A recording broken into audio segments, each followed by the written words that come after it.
और मैं स्पष्ट कर देना चाहता हूं, प्रदेश सरकार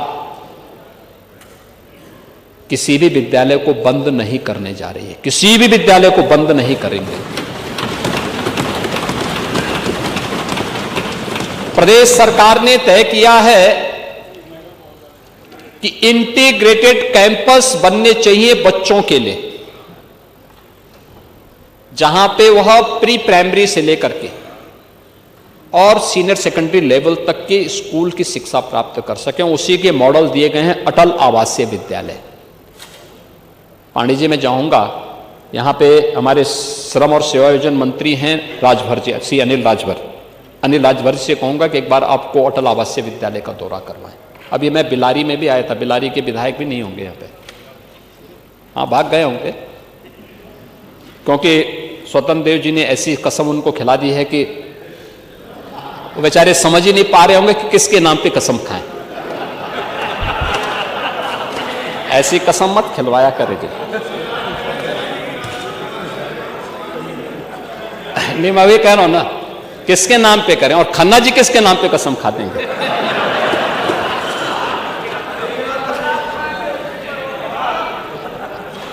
ये स्थिति है, ऐसा मत किया करिए भाई। आप तो घर में जो है, आप पता नहीं किन स्थितियों में रहते होंगे, लेकिन खन्ना जी के बारे में और कम से कम हमारे ये फहीम इरफान के बारे में तो आपको सोचना चाहिए।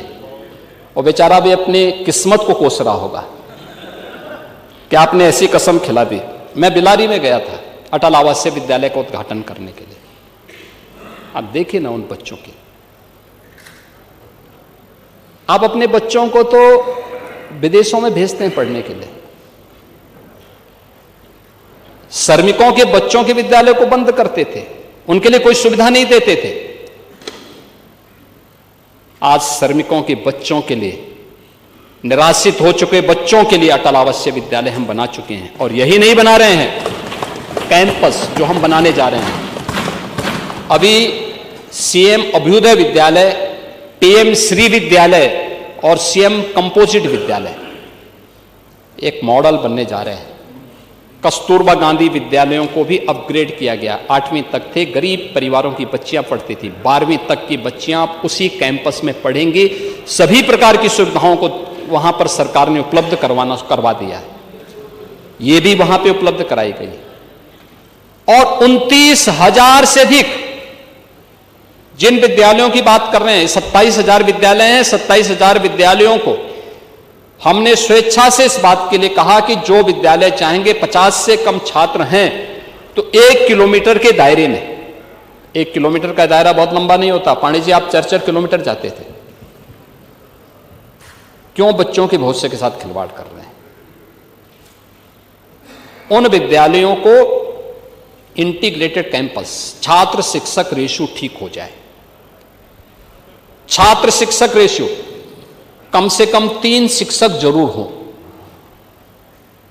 उन विद्यालयों में। अगर छात्र संख्या ज्यादा है, शिक्षक की संख्या बढ़ाइए।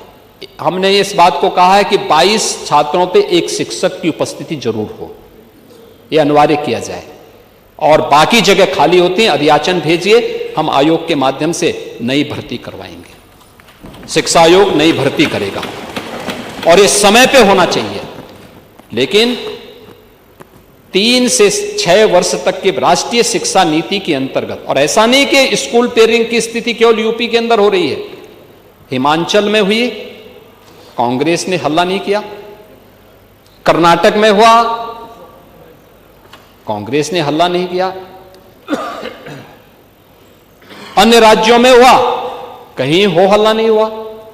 यूपी में हम कर रहे हैं कि नहीं, अच्छा कैंपस मिलना चाहिए, छात्र शिक्षक रेशियो ठीक होना चाहिए, शिक्षा की गुणवत्ता पे ध्यान दिया जाना चाहिए, क्योंकि जब छात्रों पे विशेष ध्यान देना है तब उन बच्चों के लिए शिक्षक उपलब्ध ना हो। क्या स्थिति है? कहां आप देश के भविष्य के साथ खिलवाड़ करेंगे? ऐसा नहीं कि पिछले 8 वर्ष में जो परिवर्तन किए गए इसके परिणाम, आज नीति आयोग इसको स्वीकार करता है,